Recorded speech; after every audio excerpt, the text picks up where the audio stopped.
Chapter 5. And so it began. As long as I can remember, I have been a list maker. To this day, one of the very first things I do every morning is make a list of the things I want to accomplish that day.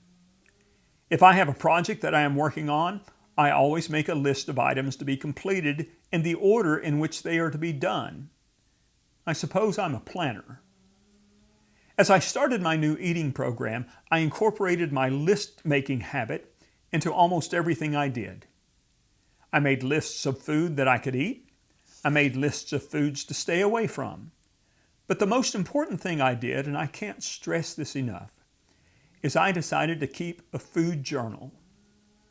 I got some small spiral-bound notebooks and kept a record of everything I put in my body each and every day. Even on the days that I veered off course and ate things I shouldn't have, which happened frequently, I wrote that down in my food journal. I didn't just write down the food, but I also kept track of how many net carbs each food had. I knew my goal was to come in at 50 net carbs per day. So writing down the food and the number of net carbs as I went through my day, I could keep track and adjust my eating accordingly. Let me emphasize this again. Keeping a food journal was essential to me in losing weight.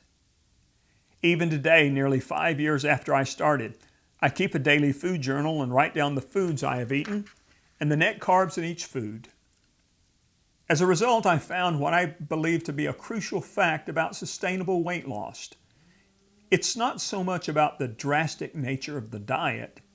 It's more about whether it's a sustainable change you can keep up once you go off the diet, if you ever do.